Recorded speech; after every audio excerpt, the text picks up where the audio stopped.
Hello there, Alan Plum here again with a little more from Shed Engineering.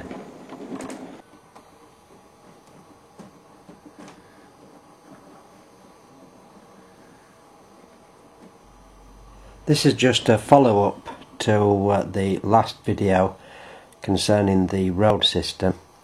Obviously here we've got a transit tube laid into the scenery, which is no different to the transit tube you've seen here.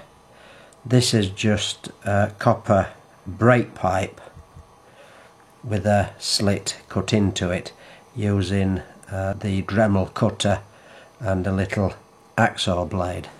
Obviously the thinner it is, the easier it is to hide, but the harder it is to work with.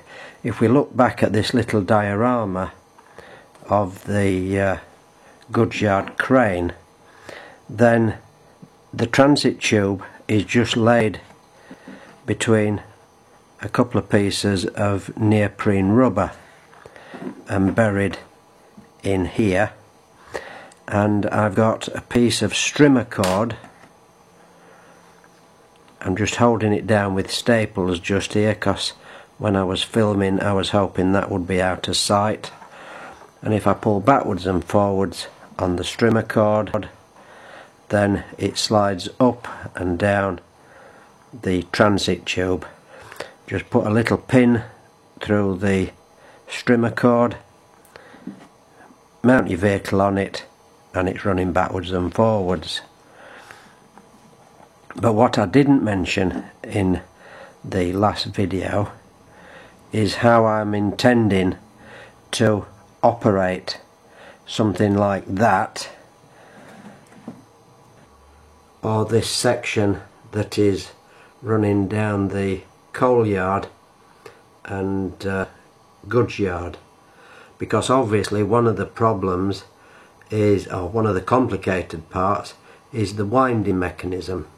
Well, on smaller sections I never actually intended to have a winding mechanism.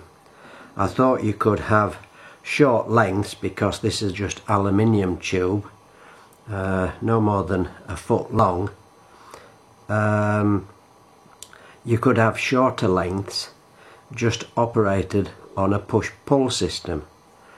So on this particular piece, okay, this is a little bit longer coming down my sidings here, but it terminates just here. I've bent it down underneath the baseboard and turned it sort of 90 degrees.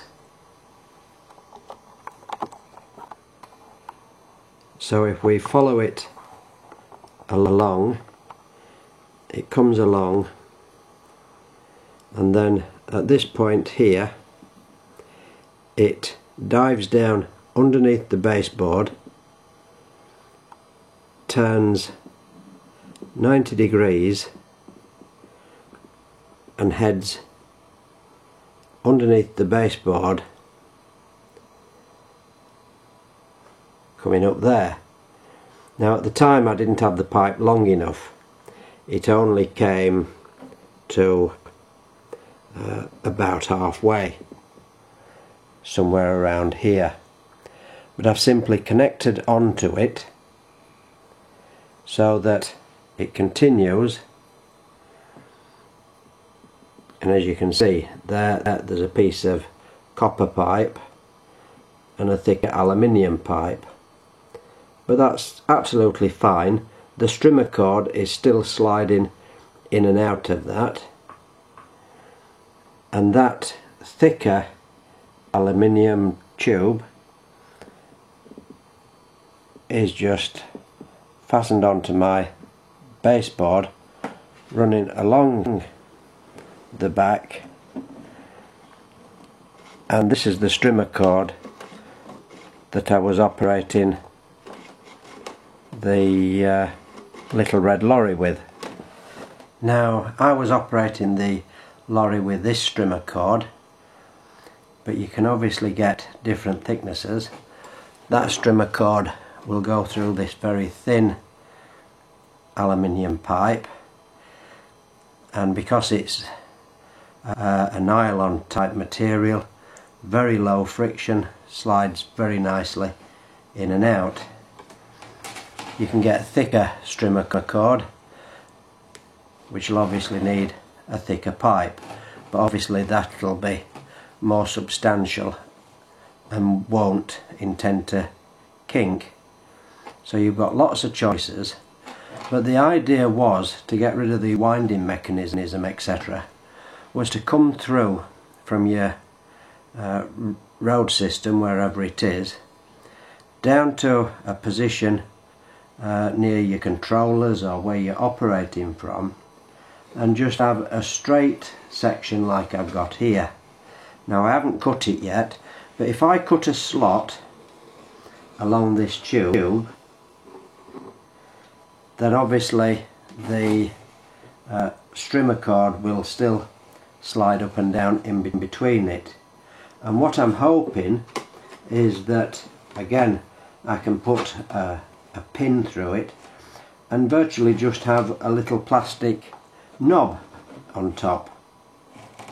And so I'm hoping then that I can just slide it backwards and forwards,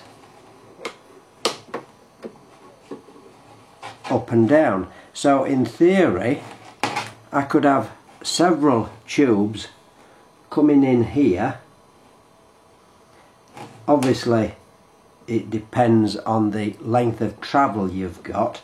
If you've just got a little forklift going into one building, coming out and going into another, then it might only be travelling 6 inches.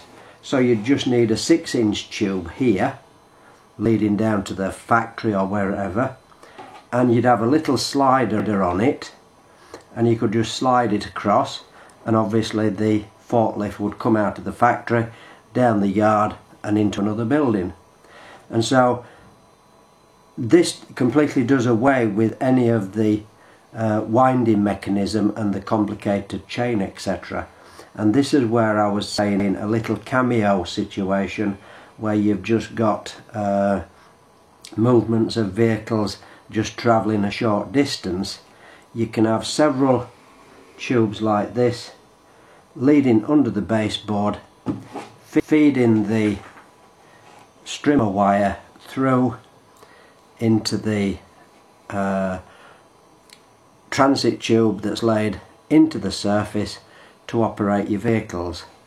And so you just have a slider system where you can just slide it along, control the vehicle. Obviously you've seen it doing 3-point turns, so you could stop it at any point, do a 3-point turn and take it back again. And so you could hopefully somewhere on your layout just have a row of tubes like that, and that's the way I intended to operate smaller sections like what I've got in the coal yard, so that, as I say, it completely does away with that winding mechanism and makes it far simpler. So that in actual fact was my original idea. Just short sections of transit tube with a slot cut in and the strimmer cord running through, and obviously you can use any kind of suitable tubing. Now you may be able to use some kind of flexible spring wire like what you would use for net curtains, or the outer cable for brake cables on a bike, and providing you could connect that flexible tubing to the stiff transit tube laid in your scenery and connect it at the other end to where your control slider would be, then, as I say, you could have something that was flexible, making the fitting of it a lot easier. And if you make sure that you keep the bends and curves pretty shallow, then obviously the strimmer cord will slide through a lot easier.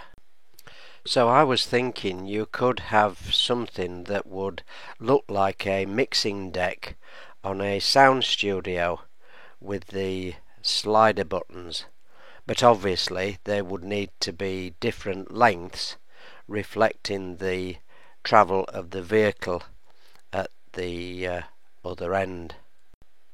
And so the original idea was supposed to be as simple as that.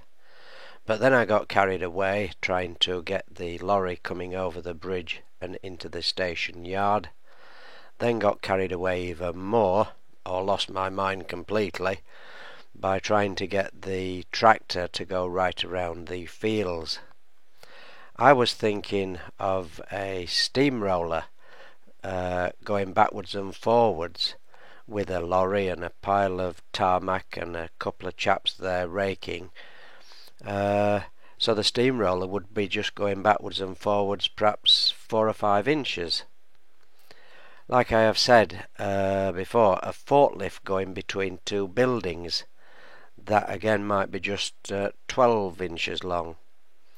A mobile crane moving down a scrapyard, that might only be 6-9 inches long.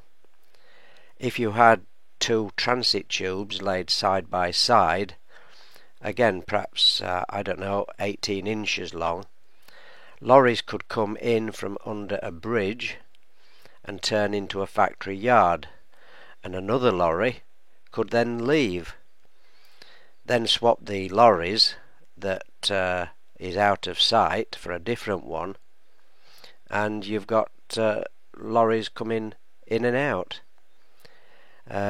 You could have a farmer's Land Rover coming out of a farmyard down a bit of a track and into a field. So again, it might only be perhaps a foot long, and so the strimmer cord has got very little friction and should operate quite nicely. So that was my original idea and thinking. Obviously it's far better if it's given some thought at the planning stage or during the main build, rather than trying to retrofit the road system. But as you have seen with that very thin aluminium tube, that wouldn't take a lot of hiding at all, especially if the transit tube is on a flat surface or a gentle contour or slope, and obviously try to keep any bends to a minimum and as shallow as possible. The idea was meant to be just simple and a fun thing that you could experiment with. Could you have a transit tube laid along the edge of a field and then extend the pin and possibly mount a horse on it? Not sure how you'd quite do it, or whether it'd turn round at the other end, but you could have a horse walking down the field, for argument's sake. Although I think that'd have to be done in 00 rather than N gauge. And as I've said before, I'm sure any of these ideas will work far better in 00 gauge. Someone better stop me. I'm having all sorts of ideas here. Now I'm thinking of a tree that falls over, some swans on clear plastic going down a canal boat with hidden wheels. Oh dear, goodness me. Let's call it a day. Okay, that's it. Bye for now. Thanks to all the new subscribers, that's very much appreciated. Thank you for all your comments. I hope you found something of interest, and as always, many thanks for watching.